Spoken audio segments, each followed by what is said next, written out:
Coucou tout le monde, j'espère que vous allez bien. Ça me fait plaisir de vous retrouver cette semaine pour vous parler un petit peu des effets secondaires de voilà, ce fameux processus d'ascension, mais surtout pour vous aider à comprendre euh, ce qui se passe au niveau physique et pourquoi nous avons vraiment tous ces effets. Parce que certains d'entre vous m'écrivent pour me dire qu'ils vont pas bien du tout, qu'ils n'arrivent pas à gérer. Alors je vais vous dire que c'est normal, hein, parce que là, la lumière photonique est d'une intensité telle que ça vient vraiment frapper très fortement et vous pouvez soudainement vous sentir mal. D'ailleurs, c'est vraiment pour ça que la semaine dernière, j'ai pas fait de vidéo. Alors pas que j'étais pas bien toute la semaine, c'est pas ça, mais j'ai vraiment eu des moments où j'ai eu besoin de m'allonger, où j'ai eu besoin de pleurer parce que nettoyage, plein de choses qui remontaient, parfois des migraines, tout ça. Donc vraiment une semaine assez intense. Et voilà, je suis pas la seule. Donc, comme je reçois souvent des messages de personnes qui, voilà, qui se sentent perplexes, qui savent plus trop quoi penser, parce que pour eux, le nettoyage, il a déjà été fait. Ils ont l'impression d'avoir nettoyé beaucoup de choses, et là, ça continue. Ouais, donc là, ça continue, mais ça continue vraiment. Euh, Ça va encore plus en profondeur, et je peux vous dire que ça va pas s'arrêter jusqu'à ce que notre corps physique euh, voilà, se soit libéré de tous ces programmes et de toute cette densité. Alors, ce qui se passe, bon, ce que vous savez déjà, c'est que quand la lumière photonique arrive, elle vient réveiller, éveiller toute la densité qu'on a en nous. Donc la densité, pour ceux qui le savent, qui ne savent pas exactement ce que je veux dire par là, ce sont toutes ces fréquences basses que nous maintenons dans nos cellules. Ce sont toutes ces fréquences basses qui sont associées à des programmations qui font que nous agissons d'une certaine façon parce que nous sommes vraiment dans cette enclave, dans ces programmations. Et donc, quand la lumière arrive, elle vient vraiment cogner sur ces fréquences, sur cette densité, elle vient réveiller en nous ce qui est dormant, parce que cette densité, pour la plupart du temps, nous ne la voyons pas. Elle est liée à voilà, plein de choses, pas seulement cette vie-là, mais des vies parallèles, de vies galactiques, etc.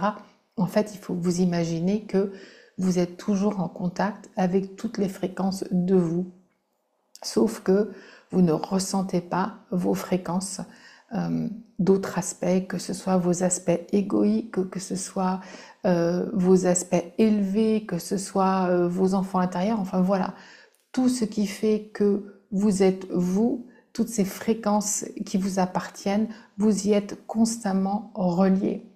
Et donc, il y a beaucoup de ces fréquences qui sont basses, comme voilà la colère, la culpabilité. Toutes ces fréquences-là sont liées à des programmes, et ces programmes sont bien ancrés dans vos cellules.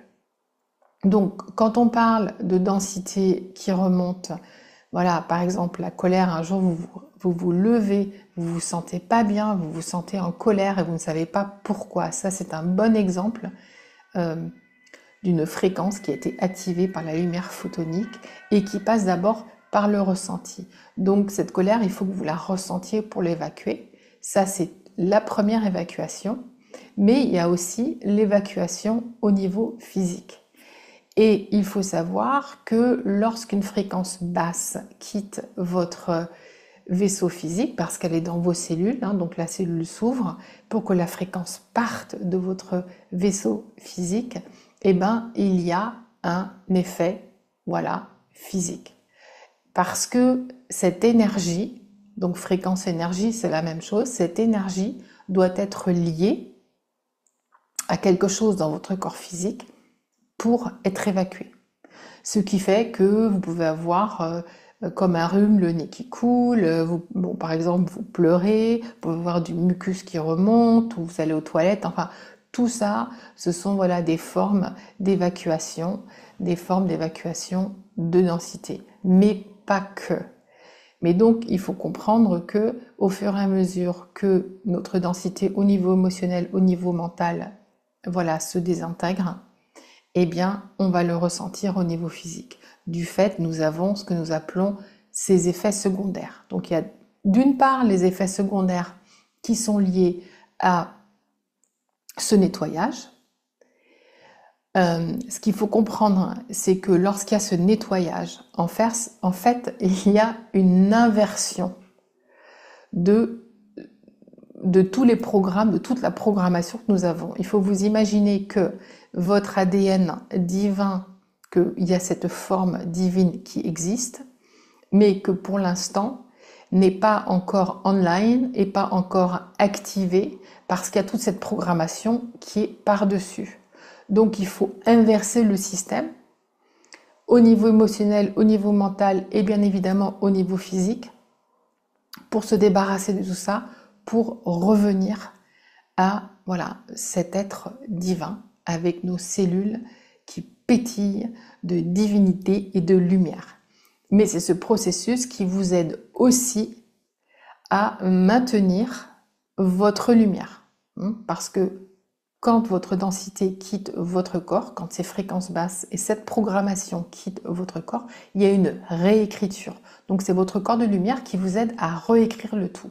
Donc c'est du boulot là, hein. On est toujours en train de... Ouais. Ensuite, ce qu'il y a aussi, c'est que ce processus fait que vous passez du carbone, pardon, au cristallin. Donc, il y a ces changements qui, eux aussi, voilà, ont des influences, donc des effets secondaires. Par exemple, si vous avez des éruptions cutanées ou des démangeaisons, c'est souvent lié aux cristaux, à votre structure cristalline qui est en train de s'activer. Hein. Donc ça peut arriver. Moi je sais que des démangeaisons, j'en ai de temps en temps, ça va durer peut-être 1 ou 2 semaines, après ça part, ça vient, ça part. Mais bon voilà, vous inquiétez pas, c'est normal. Alors bien évidemment, hein, tout ce que je vous dis là, c'est en assumant que vous n'avez pas de pathologie, que vous n'êtes pas malade, qu'il n'y a pas de problème vraiment médical. Et si vous êtes dans le doute, toujours consulter. Hein, il n'y a vraiment pas de honte à consulter. Moi, j'ai consulté déjà je pense dans les 15 dernières années, je suis allée 2 fois chez le cardiologue pour mon cœur parce que j'avais de la tachycardie telle ou des battements de cœur qui sautaient que je me disais non, ça peut pas être énergétique. Et en fait, à chaque fois que je suis allée voir le spécialiste, il n'y avait rien. Mais j'avais quand même besoin, en tant qu'humain, voilà, d'être rassurée. Parce que ces effets secondaires peuvent être parfois tellement forts, comme quand vous êtes réveillé en plein milieu de la nuit, vous avez du mal à respirer, vous avez l'impression que le cœur coince, vous avez peut-être l'impression que vous allez avoir une crise cardiaque, des trucs comme ça. Il y a le mental qui va à 100 à l'heure en disant « Oh là là, qu'est-ce qui se passe ?» Donc tout ça, voilà, c'est énergétique, mais ça peut aussi être un autre problème. Donc moi j'assume que quand vous m'écoutez, si vraiment vous sentez qu'il y a un problème, vous allez consulter. Voilà. Donc, comme je vous disais, on passe du carbone au cristallin et en même temps, on passe du linéaire au quantique. Donc, carbone au cristallin, il y aura tous ces trucs physiques. Si vous ne ressentez pas nécessairement ce genre de choses, ça va peut-être venir. Ou alors peut-être que voilà, vous n'êtes peut-être pas aussi sensible que d'autres et que vous ne ressentez pas ces changements. Nous avons tous des niveaux de sensibilité différents parce qu'il y a des gens qui disent bah ouais mais moi je ressens rien, je comprends pas, est-ce qu'il se passe rien? Non, pas du tout, ça se passe pour tout le monde, mais voilà, il y en a qui le ressentent plus intensément que d'autres. Mais en général, c'est par exemple les démangeaisons, moi je sais que j'en ai eu mais pas beaucoup, mais je sais qu'il y a des gens qui en ont tout le temps. Donc voilà, ça dépend aussi de votre constitution. Maintenant, ce qui se passe aussi avec ces changements du linéaire au quantique, c'est que vous allez commencer, ou vous êtes déjà en train de vivre, à vivre beaucoup de moments bizarres qui sont très déstabilisants. Alors d'une part, il y a, par exemple, vous vous réveillez le matin, vous avez l'impression d'être dans le brouillard, mais vraiment dans le brouillard. Et bien en fait, c'est parce que vous êtes supposé être dans le brouillard. Je sais que ce que je vous dis, ça paraît fou, mais c'est vraiment ça. C'est vraiment commencer à être un peu dans ce flottement quantique et à avoir accès à tout. Donc ça commence vraiment un petit peu par un brouillard dans la tête. Euh, il peut arriver aussi que vous vous réveillez un matin, vous n'arrivez pas du tout à vous concentrer, vous ne pouvez plus vous focaliser. Ça, c'est normal aussi, c'est très déstabilisant, particulièrement quand on a des choses à faire, des choses voilà, qu'on veut vraiment finir. Moi, quand je dois faire ma comptabilité et que je me réveille dans le brouillard, ça commence mal. Parce que mon comptable a besoin de ces chiffres et quand il les a pas, il y a des dates limites en Allemagne, donc quand c'est pas fait, ça va pas. Et c'est pour ça que je dois toujours prévoir vraiment me donner au moins 2 semaines et me dire ok là et quand je vais bien, quand je sens que je peux bien focaliser, enfin pas que je vais mal, mais ce que je voulais dire c'est que quand je suis encore bien dans le linéaire, je vais faire quelque chose de linéaire. Donc vous allez voir que vous allez commencer à changer la façon dont vous travaillez parce que ces moments, quand ils arrivent, quand vous êtes dans le brouillard, quand vous n'arrivez plus à vous focaliser et que vous avez l'impression de flotter, eh ben vous pouvez rien y faire. Hein, c'est comme ça. Donc ce qui se passe, c'est que vous êtes en train de vous ouvrir aussi à votre multidimensionnalité. Donc vous allez percevoir beaucoup d'autres choses. Entre autres, quand vous allez aller en vous, vous allez voir qu'il y a beaucoup plus de monde à l'intérieur, hein, beaucoup plus d'aspects. C'est un petit peu comme si vous marchiez dans un chemin et que tout d'un coup, il y a des lumières qui éclairent les côtés du chemin et là, vous vous rendez compte qu'il y a plein d'autres choses. Et ça, c'est vraiment cette découverte. Quand on passe vraiment du linéaire au quantique, quand on va en nous, on médite plus de la même façon. Les choses deviennent beaucoup plus claires, plus précises, il y a beaucoup plus de choses qui s'ouvrent. Mais avec ces ouvertures, ça cause énormément de bouleversements au niveau émotionnel et mental. Parce que quand vous allez en vous, vous êtes habitué à vous connecter d'une certaine façon et que tout d'un coup, il y a plein d'aspects. Alors, ce qui se passe, c'est que quand vous entrez en conscience, quand vous entrez en contact avec un de vos aspects, ça peut être un aspect qui vibre, un aspect de vous, hein, par exemple, qui vibre à une vibration plus basse, comme par exemple un aspect de votre ego qui se manifeste, et là, vous vous sentez pas très bien. Donc, vous allez faire l'expérience de beaucoup de nouvelles choses, de beaucoup de découvertes. Vous aurez l'impression aussi parfois que vous redescendez. Comme je vous dis souvent, vous ne redescendez pas, c'est pas ça, c'est qu'il y a plus de lumière, donc tout est exposé. Donc vous voyez beaucoup plus. Donc ce que vous ne voyiez pas avant, vous le voyez maintenant. Mais non seulement vous le voyez, mais vous le ressentez. Donc on ressent des choses qu'on ne comprend pas, il faut attendre un petit peu. Ensuite, vous allez pouvoir les percevoir. Vous allez voir quelles sont ces choses qui sont en vous, qui sont en train de se manifester. Et c'est à ce moment-là que vous allez réaliser à quel point, par exemple, un de vos aspects égoïques vous contrôlait votre vie, contrôlait vos créations. Donc, il y a énormément de changements. Ce qui est important aussi, c'est de dormir. Alors, vous allez me dire, bah ouais, mais moi, j'arrive pas à dormir. Bah, vous allez voir qu'il y a des moments où vous n'arriverez pas à dormir et des moments où vous dormirez énormément. Moi, je sais que j'ai complètement changé de rythme. Avant, je me couchais vers 11h, voilà, 11h minuit. Maintenant, 10h au plus tard, je suis au lit. Je suis étonnée, mais j'arrive plus le soir. Je suis KO, quoi. Je sens vraiment cet effet énergétique. Mais c'est vrai que je me réveille plus tôt. Alors, quand on dort, ce qui est hyper important, c'est que on intègre. Donc, à chaque fois que vous avez envie de dormir, dites-vous bien que c'est votre corps, votre moi supérieur qui dit c'est le moment d'intégrer, dors. Alors évidemment, pour ceux qui travaillent pendant la journée, c'est clair que vous ne pouvez pas avoir le luxe de vous allonger. Mais le week-end, si vous pouvez faire même voilà, un petit dodo d'une demi-heure, 1 heure, vous prenez le temps qu'il faut. Moi, ça m'arrive, je m'allonge dans la journée. Ça peut aller de 1/4 d'heure à 3/4 d'heure. En général, ça passe pas le seuil de 3/4 d'heure, 1 heure. Et c'est vraiment, je sens que voilà, ça me régénère. Je me sens hyper fatiguée, je m'allonge et après ça va mieux. Donc beaucoup d'intégration. Si vous êtes réveillé pendant la nuit, moi ça m'arrive aussi, par exemple, cette semaine, une nuit, j'ai dormi que 3 heures. Impossible de m'endormir, pourtant j'étais au lit à 9h30. Ah, le mental, ça continuait. Mais en fait, ce que j'aurais dû faire, c'est me lever et créer. Parce que quand on n'arrive pas à dormir et quand on commence, je pensais à plein de trucs que je voulais faire, je voyais tout. Et je regrette en fait de ne pas m'être levée. Normalement, je le fais, mais là, j'étais un peu flemmarde et je me suis dit non, non, tu vas dormir, mais c'était pas une bonne décision. Parce que sinon, j'aurais documenté voilà, tout ce qui m'est venu dans la nuit et en fait, je m'en souviens plus maintenant. Donc voilà, donc souvent quand vous êtes très éveillé comme ça, c'est que justement, là, vous êtes dans cet alignement pour la création.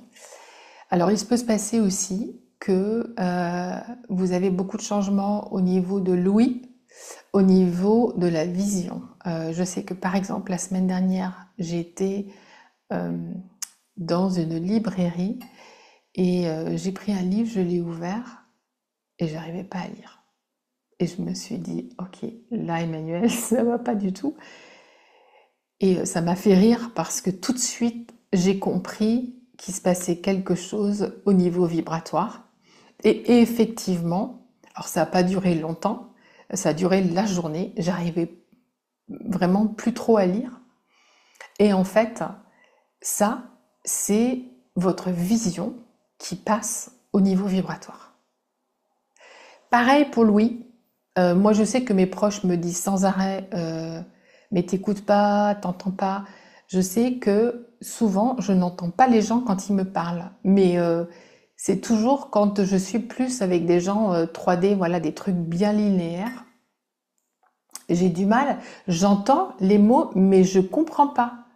C'est bizarre. Et en fait, c'est parce que voilà, je suis en train de me syntoniser à des niveaux vibratoires nettement plus élevés, donc j'entends plus ce qui se passe ici. Donc voilà, ça aussi, ça peut vous arriver. Donc comprenez que c'est vraiment une transition, que c'est vraiment une transformation. Et puis, quand il vous arrive quelque chose, j'allais dire d'extraordinaire, vraiment prenez-le comme tel, c'est extraordinaire. On va de plus en plus vers des choses que nous ne comprenons pas, que notre mental ne peut pas comprendre. Donc quand vous avez quelque chose qui vous arrive, qui vous semble très très bizarre, très très étrange, allez vraiment en vous. Moi, pour mon expérience, c'est que quand il y a vraiment quelque chose d'assez spécial que je n'ai jamais lu, que je n'ai jamais entendu autre part, je vais en moi et vraiment, je demande qu'on m'explique, je demande d'entendre, j'émets l'intention d'avoir une réponse et en général, si j'ai pas une réponse, voilà, voilà, ça voulait dire ça, j'ai toujours, en revanche, euh, une confirmation, donc que ce qui m'est arrivé, c'est ok, que j'ai pas de souci à me faire, que c'est bizarre, mais que c'est normal en fait. C'est vraiment le nouveau normal et que je ne le comprends pas en ce moment, je ne suis pas encore en mesure de le comprendre, mais que tout est ok. Et ça, vous le ressentez toujours au niveau du cœur. Donc je vous invite vraiment à, j'allais dire, prendre contact avec votre cœur. Mais ce que je veux dire par là, c'est vraiment quand il vous arrive quelque chose et que, ben voilà, vous doutez, vous êtes dans l'incompréhension. Je vous invite vraiment à mettre votre main sur votre cœur et à demander. Et vous allez voir que en pratiquant cela, est-ce que c'est normal ou est-ce que c'est pas normal? Est-ce que tout est ok? Est-ce que les choses sont pas ok? Vous allez ressentir un oui ou un non. Et, euh, et ça, c'est vraiment aller vers le nouveau. Si vous ne le faites pas déjà, c'est vraiment sans arrêt demander qu'est-ce qui se passe, est-ce que c'est ok, est-ce que je dois me faire du souci, est-ce que je dois prendre voilà, une action. Voilà, c'est vraiment cette nouvelle façon d'être, d'aller, de prendre les quelques secondes pour minutes pour aller dans son cœur et pour vraiment trouver la réponse. Parce que vous allez voir que souvent, euh, on subit nos émotions, on est vraiment sous le contrôle de nos émotions, on peut être impulsif ou alors on est fatigué, on a le corps fatigué, donc on n'est pas vraiment en état toujours d'avoir les bonnes réponses. Mais c'est vraiment quand on va en haut, main sur le cœur, on relaxe son corps, on demande qu'on est capable d'entendre ce qui se passe. Parce que les réponses, vous le savez, sont toujours en nous. Il faut juste être à l'écoute. Parfois c'est plus difficile que d'autres fois, mais quand même, essayez. Et plus vous pratiquez ça, plus vous allez avancer vraiment dans le calme et dans la sérénité. Voilà, donc je vous souhaite un très bon week-end et je vous dis à très bientôt.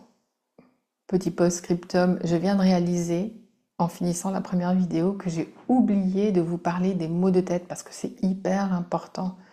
C'est vraiment un effet secondaire qui est récurrent chez de nombreuses personnes. Enfin, moi, je sais que j'ai souvent des maux de tête, voire comme des mini-migraines. Et en fait, c'est la glande pinéale qui est en train de s'ouvrir. Mais non seulement de s'ouvrir, mais de s'amplifier. Donc, si vous avez des maux de tête ou des migraines qui arrivent de plus en plus fréquemment, c'est normal. Voilà, c'est tout ce que je voulais rajouter. À très bientôt.